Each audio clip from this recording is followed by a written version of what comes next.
சமைக்கும்போது ஒரு லவ்வோட சமைக்கணும்டா. அதான் பாதி ருசியே. வெங்காயம் நறுக்கும்போது கூட ரசிச்சு நறுக்கணும், லவ்வோட. வணக்கம் அண்ட் வெல்கம் டு இன்லாஸ் சமையல். இன்னைக்கு இந்த வீடியோல நம்ம பார்க்க போற டிஷ் மட்டன் மசாலா. இது வரைக்கும் நம்ம சேனல்ல வந்து மட்டன் பெரட்டல், மட்டன் குழம்பு தான் பார்த்துருப்பீங்க. இந்த மட்டன் மசாலா செய்யறதுக்கு என்னென்ன தேவை, இதை எப்படி செய்யறதுன்னு பார்க்கலாம் வாங்க. வணக்கம்ங்க. இந்த மட்டன் மசாலா செய்கிறதுக்கு என்னென்ன பொருள் தேவைங்கிறத நான் சொல்லிடுறேன். ஒரு 1/4 கிலோ மட்டன், 1/4 கிலோவுக்கு மேலே தான் இருக்குது. நான் வந்து அதை நல்லா சுத்தம் பண்ணி வேக வச்சு வச்சுருக்கிறேன். கொஞ்சம் இஞ்சி பூண்டு பேஸ்ட்டு, உப்பு போட்டு தண்ணி ஊற்றி இந்த பாருங்கள், இந்த மாதிரி நல்லா வெந்திருக்கணும். வேக வச்சு எடுத்து வச்சுருக்கேன். அதுக்கு பெரிய வெங்காயம் 4 மீடியம் சைஸ் நீல வாக்கில் கட் பண்ணி வச்சுருக்கிறேன். ஒரே ஒரு தக்காளி, அதையும் பொடிசாக கட் பண்ணி வச்சுருக்கிறேன். அதுக்கு மசாலா ஐட்டம் வந்து மிளகாத்தூள் 1 ஸ்பூன், மஞ்சள் தூள் 1/2 ஸ்பூன், ஜீரகத்தூள் 1 ஸ்பூன், மிளகுத்தூள் 1 ஸ்பூன், மல்லித்தூள் 1 ஸ்பூன். கொஞ்சமாக தான் எடுத்துருக்கேன் காரம் கம்மியாக செய்கிறதுக்காக. தாளிக்க வந்து கொஞ்சம் கருவேப்பிலை, 4 லவங்கம், 4 ஏலக்காய், 4 துண்டு பட்டை, 3 பச்சை மிளகா நீல வாக்கில் கீறி வச்சுருக்கேன். வாங்க இதை எப்படி செய்கிறதுங்கிறத பார்க்கலாம். பாருங்கள், ஒரு கடாய் ஒன்று அடுப்பில் வச்சுட்டேன். அதில் இந்த கரண்டியில் 2 கரண்டி ஃபுல்லாக எண்ணெய் சேர்த்துருக்கேன். ஒரு 1/2 கரண்டி நெய் சேர்த்துருக்குறேன். எண்ணெய் நல்லா காஞ்சிருச்சு. நம்ம இப்போ இந்த பட்டை, லவங்கம், ஏலக்காய், கருவேப்பிலை எல்லாம் சேர்த்துக்குவோம். அதுலேயே இந்த பச்சை மிளகாயும் சேர்த்துருவோம். இது வந்து இந்த மாதிரி செஞ்சு சாப்பிட்டா வித்தியாசமாக இருக்கும், நல்லா டேஸ்ட்டாகவும் இருக்கும். ஓரளவு பொரிச்சிட்டு கொஞ்சம் நம்ம வெங்காயத்தை சேர்த்துருவோம்ல. வெங்காயம் மட்டும் நல்லா கொஞ்சம் நேரமாக வரணும், அந்த அளவுக்கு இங்கே வதக்கிக்கணும். வெங்காயம் கொஞ்சம் அதிகமாக போட்டால் நல்லாயிருக்கும். தக்காளி கம்மி பண்ணிவிட்டு வெங்காயம் அதிகமாக சேர்த்துருக்குறேன். இது வந்து நல்லா வதங்கணும். வதங்குறதுக்கு கொஞ்சம் உப்பு சேர்த்துக்குவோம். நம்ம கறியில் ஆல்ரெடி உப்பு கொஞ்சம் சேர்த்துருக்கேன், கொஞ்சமாகவே சேர்த்துக்குவோம். ஒரு சின்ன ஸ்பூன் உப்பு. இது வந்து நல்லா வதங்கணும். நம்ம கிண்டி வச்சுட்டு அப்படியே வச்சுருவோம் கொஞ்சம் நேரம் நல்லா வதங்குறதுக்கு. இன்னும் இந்த அளவுக்கு வதங்கணும். இந்த மாதிரி வதங்கி வந்துடணும் வெங்காயம். இப்போ நான் இஞ்சி பூண்டு பேஸ்ட் சேர்த்துக்கிற போகிறேன். 1 ஸ்பூன், 1/2 ஸ்பூன் இஞ்சி பூண்டு பேஸ்ட் இந்த ஸ்பூனில் போட்டு இது அடி பிடிக்காமல் பச்சை வாசனை போகிற அளவுக்கு நல்லா வதக்கிக்கோங்க. இது மாதிரி நல்லா வதக்கிட்டு நீங்கள் இந்த மாதிரி ஒரு மட்டன் மசாலா பண்ணிவிட்டு ஒரு ரசம் வச்சுக்கிட்டா கூட சாப்பிட்றதுக்கு நல்லாயிருக்கும். இல்லை இதவே போட்டு கூட நம்ம சாதத்தில் பரட்டி சாப்பிட்டுக்கலாம்.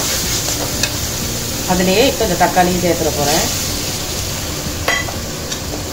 சேர்த்து இந்த மாதிரி எடுத்து போட்டு விட்டிங்கன்னா அந்த தக்காளி அப்படியே நல்லா வதங்கிடும். இந்த மாதிரி மூடி விட்டுட்டு சிம்மில் வச்சு ஒரு 5 நிமிஷம் வதங்கட்டும்.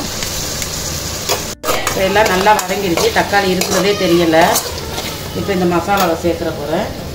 இதில் வந்து மிளகாத்தூள், மிளகுத்தூள், ஜீரகத்தூள், மல்லித்தூள், மஞ்சத்தூள். இப்போ நல்லா கிளறி விட்டுட்டு கறியும் சேர்த்துடலாம் அதுலேயே. இப்போ இந்த வேக வச்ச கறி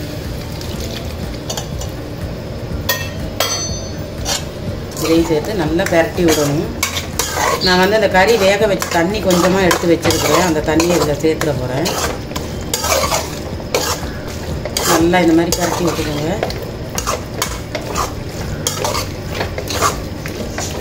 பரட்டி விட்டுட்டு இது வந்து நான் அந்த கறி வேக வச்ச தண்ணி நம்ம வேஸ்ட் பண்ணக்கூடாது, சத்தெல்லாம் இதில் தான் இருக்குது. இதில் சேர்த்துட போகிறேன். அடுப்பு வந்து இந்த தண்ணியை சேர்த்தோன்னா பாஸ்தா வச்சுக்கலாம். இதையும் ஊற்றி நல்லா மிக்ஸ் பண்ணி விட்டுறணும். நமக்கு தேங்காய் பால் வேணும்னா கொஞ்சம் தலைப்பால், தேங்காய் பால் கொஞ்சம் சேர்த்துக்கலாம், இல்லை அரைச்சி கூட சேர்த்துக்கலாம். நான் வந்து ஒரு 1/2 கரண்டி தேங்காய் பால் வந்து சேர்க்க போகிறேன். இப்போ இதை ஒரு மூடி போட்டு மூடிடணும். கொஞ்சம் நேரத்துக்கு நல்லா அந்த மசாலாலாம் வெந்து மசாலா வாடை போகிறதுக்கு. இப்போ நம்ம இதை தொடர்ந்து பார்ப்போம். பாருங்கள், சூப்பராக வந்துருக்கு. சூப்பராக வந்துருக்கு.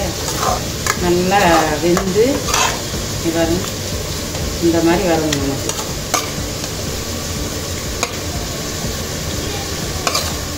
இந்த அளவுக்கு கிரேவி வரணும். நான் வந்து சும்மா டேஸ்ட்டுக்காக லைட்டாக தேங்காய் பால் ஒரு ஸ்பூன் சேர்க்க போகிறேன். இந்த கரண்டியில் ஒரு கரண்டி டேஸ்ட்டு நல்லாயிருக்கும். அதுக்காக உங்களுக்கு வேணான்னா நீங்கள் சேர்க்க தேவையில்லை, இவ்வளோ சேர்த்தா போதும். சேர்த்து இதையும் நல்லா மிக்ஸ் பண்ணி விட்டு ஒரு 5 நிமிஷம் வச்சு இறக்கிட்டா போதும். லாஸ்ட்டாக நம்ம ஒரு சொட்டு லெமன் சேர்த்துக்குவோம்.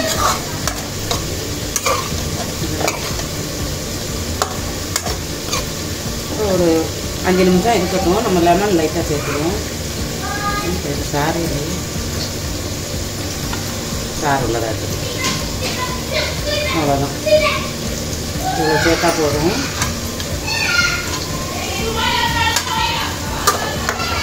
நல்லா மிக்ஸ் பண்ணி விட்ருங்க. லெமனையும் சேர்த்துட்டு ஒரு 5 நிமிஷம் அப்படியே இருக்கட்டும். அந்த தேங்காய் பால் வாசனை போகும். நல்லா 5 நிமிஷம் ஆகிட்டு நல்லா சூப்பராக வந்துருக்கு மட்டன் மசாலா. வேக வச்சு செஞ்சால் உங்களுக்கு ரொம்ப ஈஸியாக இருக்கும். இந்த மாதிரி நம்ம சாதாரணமாக செஞ்சால் வேகாது. இப்படி வேக வச்சுட்டு செஞ்சோம்னா ஈஸி. இப்போ இந்த மட்டன் மசாலா ரெடி. நம்ம ஒரு பவுலுக்கு மாற்றிக்குவோம். அடுப்பு ஆஃப் பண்ணிக்கிறேன்.